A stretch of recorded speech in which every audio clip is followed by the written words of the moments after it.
right, hey everyone. I'm gonna go over some charts here. Tonight is Sunday night. It is September. Just kidding. It's October 4th. It's October.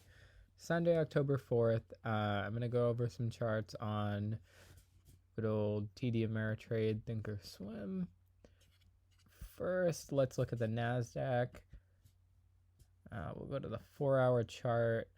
So I have some lines drawn here. I have this channel that we were trading in from, what was it, from like April until right before the crash on, not crash, the correction on September 2nd that kind of went through the beginning of September. We've since stabilized, as you can see right here, but between these periods we've had, let's just zoom in here, we've had some pretty impulsive drops. So what I see here is I see two things. I see what could possibly be the bottom of like a cup type of pattern, but also what I see is a possible dead cat bounce here. And I see a rising wedge, and I see a rising wedge. We'll zoom in. A rising wedge that has since broken to the downside. Right now we're trading at 11,350 just about. And if we zoom out a little bit, we see that we have some negative divergence on the RSI. Let me just draw that out. So RSI is the momentum indicator, and when we see negative divergence like this, it's not drawn very well, but you get the picture. When we see negative divergence like this, it means that momentum is fading, and usually momentum works a little bit in advance of price, so we might see this break further to the downside. And then also we've got lots happening right now with Trump in the hospital from COVID-19. That was announced last Friday night, I believe, and it has definitely, no, it was announced Thursday night, and then Friday we had a pretty impulsive sell-off. Let's go to the 5-day chart. Yeah, so we could see that on Friday we had a pretty impulsive sell-off. Started during pre-market, I believe this was around midnight pre-market. Impulsive sell-off, and then the rest of the day we kind of just, it was honestly a chop fest. There's no other way to describe this. This is a chop fest, and I think a lot of people were confused by this. And guys, at times like this, when you see this sort of chop fest activity, and we can see it even further out, a great place to be is in risk off positions on the sidelines. That's how I'm positioned right now. I am short on a few stocks, and I'll get into that, but mostly I have moved into risk off positions like utilities and the TLT. If we go to utilities XLU, utilities is traditionally viewed as a more risk off sort of area, and we can see that that's been pretty stable. Honestly, this doesn't look too bullish, but over the past little while, past maybe week, utilities has performed better than most of the other sectors, because people are moving into those risk off positions. And let's see if we've got any positive divergence. I mean, not really to speak of on utilities, but I do expect this to go up. I do have some positions in here, and that's just because I see this action over the last week, and I especially see what it did on Friday. It bounced up as the market was down, and generally you want to move into those risk off positions when we see market volatility like this that'll probably last into the election. So what else can we look at here? We could go to the dollar. Let's talk dollar. Let's talk about the dollar. So zooming out,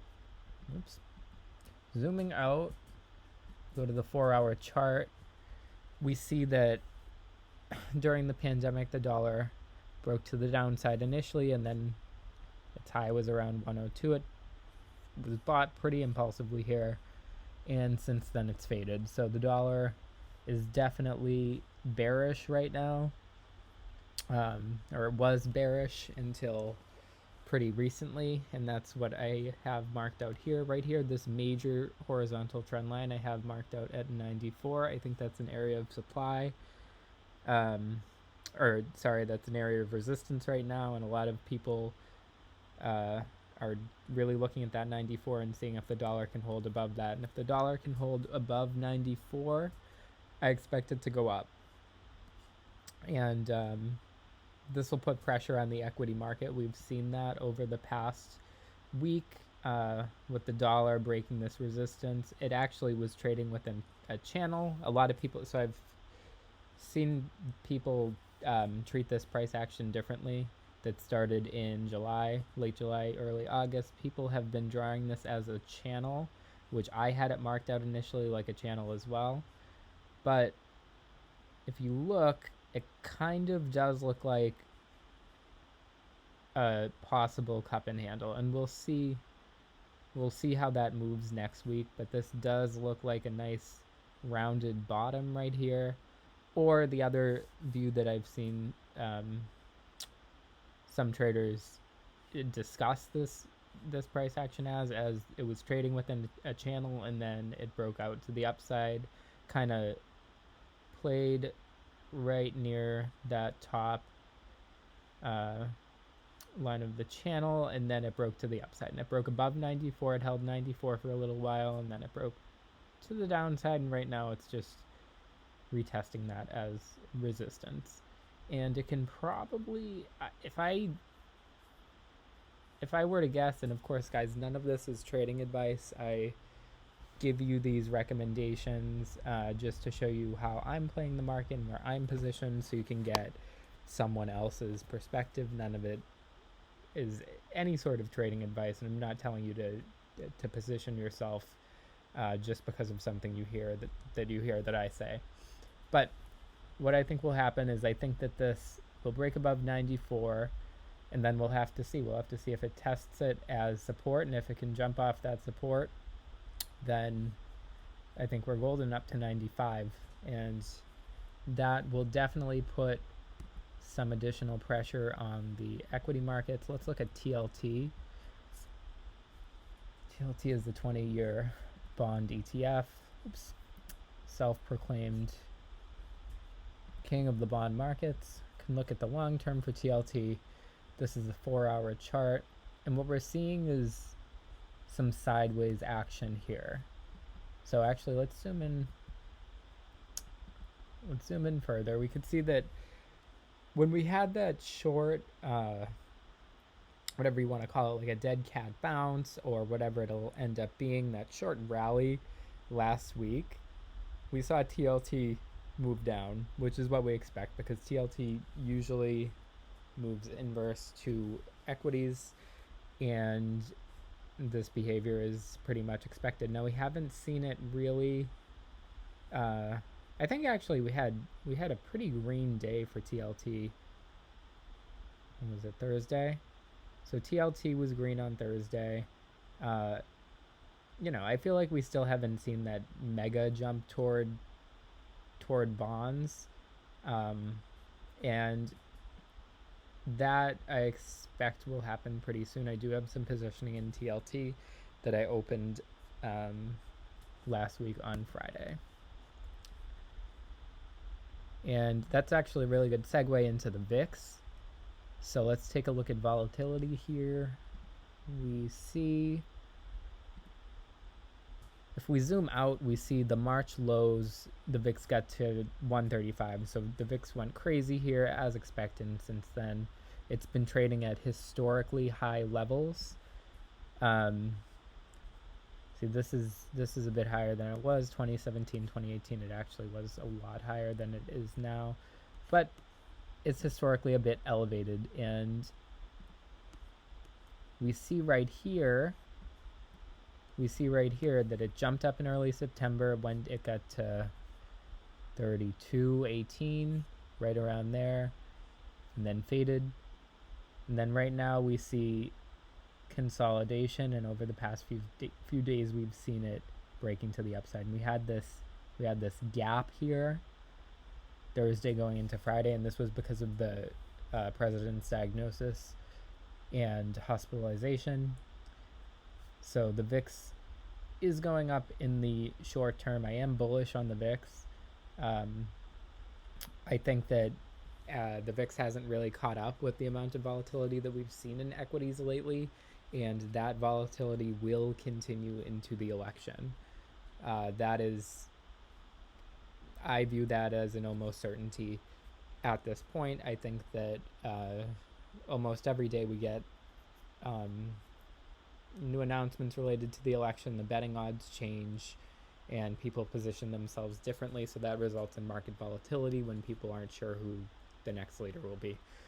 Also, what the markets are reacting to right now is stimulus.